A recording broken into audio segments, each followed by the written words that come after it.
Black Monday in the NFL this season, just 2 head coaches fired, Washington and then the entire staff in Buffalo. We'll see what else happens throughout the offseason here as we continue with the End Zone on CBSSports.com. Jason Horowitz, Clark Judge, Ian Eagle, glad to be with you throughout the postseason. And this could change. It's right now just 2 head coaches have been fired, and very well many more. But it could be a much quieter offseason than last year, where we were, you know, if you include the interims, you're into double figures in terms of new coaches. This is not a fun subject. No, we never. We're talking about guys' careers and livelihoods. Absolutely, and I think we all agree that Jim Zorn got a raw deal, and the fact that he was not ready to be the head coach in Washington. He was not even the coordinator in Washington, or ever a coordinator.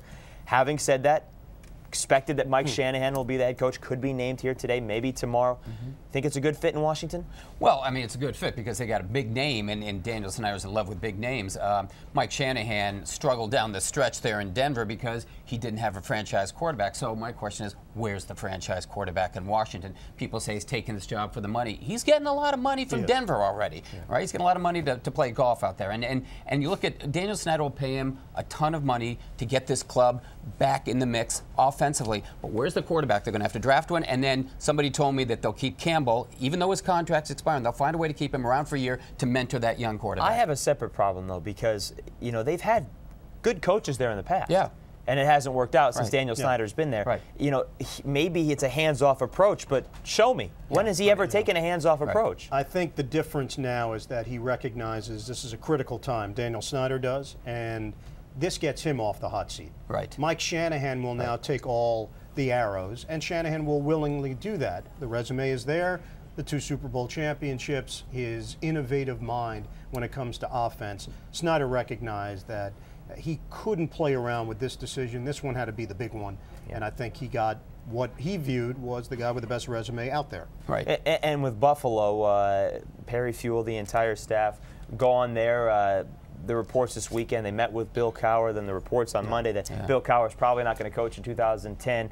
We'll see what develops there, but I think we would all agree that Bill Cowher's not going to Buffalo. No. I think we would all agree on that, and I think it's something to be said that there's not going to get a big-name coach to go to Buffalo either. Now, we talked with our CBSSports.com Rapid reporter on Monday, and he said the name that he's hearing the most is Russ Grimm. Makes sense. Would that be a great hire for the Bills? Yeah, I don't know if they could get Russ Grimm. I don't know if it's a great hire. I mean, you don't know until that guy coaches, but I think it's a good hire because he fits in with that sort of down-and-dirty lunch pail philosophy that the Bills have had in the past. And it's a team where it always it's operating with sort of an inferiority complex. We're up here in Buffalo, nobody cares about us. Russ Grimm coached in Pittsburgh, and at one time, the Steelers had that sort of mentality and brought themselves back, running the ball, playing smash mouth football, that sort of thing. That's what Buffalo can use to get back on top at their division. Now, they got to get past Tom Brady and the Patriots, but they need a shot of adrenaline. Grimm, I think, is perfect for that community, for that team, and they've got to get an offensive coach in there because the defensive coaches haven't worked out. They got to get a quarterback, too, and that's something to look for. Oakland reports that Al Davis will announce next week. Who knows? Who knows? Of course. I don't know if Al knows. Seriously. I mean, you could flip your coin and say this is what will happen. I think Tom Cable deserves another year.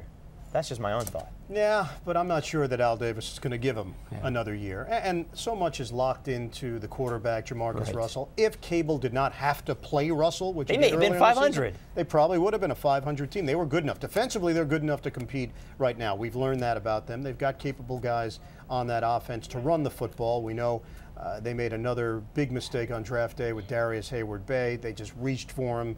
Al looked at the speed and just assumed it would translate to the NFL. It didn't, and I'm not sure if it ever will. They've got so many things to sort out. I wouldn't be surprised if Cable holds on to his job, but only to be fired midway through next year. It doesn't guarantee anything in Oakland, even if he keeps the gig. Yeah, I give Cable credit for doing what you just talked about, which was benching Jamarcus Russell, but you might run into head-on problems with the owner because he's the guy he designated as his franchise quarterback. So you sit down the quarterback, but maybe Al Davis says, I'm taking the quarterback over there. How does that discussion go? And I don't know how Tom handles it. Now, does Tom make a personal stance in that meeting and say, look, I can't go on if we're going to lean on this guy. He can't lead our team, Jamarcus Russell. And Al says, well, then you're out. It might be that simple. And had Charlie Frye not gotten hurt, maybe the Raiders would have kept the Ravens out of the postseason because they were playing well in that ballgame. All right, the Browns situation is fluid as we're speaking. They're expected to address that today, so stay with CBSSports.com for the latest. Real quickly, Raheem Morris, Lovie Smith, Jack Del Rio, all will be back next season. Gary Kubiak as well. Any surprises there? No, I'm not surprised at any of them, only because of the contract situations with all of them involved. Morris was the one you thought maybe, but they're still paying John Gruden Yeah. a ton of money. So the idea that they were going to then pay Bill Cowher $10 million a year and pay Raheem, it's not going to happen. The Glazer family just was not going to do that. And that's the same situation with all these. They would have had to pay Jack Del Rio and Lovie Correct. Smith. Yeah, and I agree with Ian on this because I think it all came down to sort of money issues, and I think Del Rio's the one guy I thought might be on the ledge, but again, it became too expensive because they're not putting people in the stands, and they got to find somebody who can. It's another year of Jack Del Rio. He's going to have to do it. And if Kubiak gets a legitimate running back, this is a double-digit win team. I know we say that one every that can year. hang on to the football. Yeah, right. No, At the end of every season, what do we say? Next year, Houston Texans, that could be the popular pick. Well, I'll say it again. In 2010, I'm sure there were a lot of coaches out there, Clark, clamoring with the possibility of getting that job if Kubiak was gone. It was the best one. It's tailor-made right now to win right now. You've got everything with a in running place. back, you just need a running You got back. a quarterback, you got a receiver, you got defensive players, you got stars there, Mario Williams. You got it all. Yeah. You got a good fan base, too. Yep. For more on the End Zone, be sure to keep it right here with CBSSports.com. We'll be with you throughout the postseason. And don't forget, if anything breaks, if there are coaching changes, we'll have it covered for you here on the website as well. Clark Judge and Ian Eagle, I'm Jason Horowitz. Take care, folks.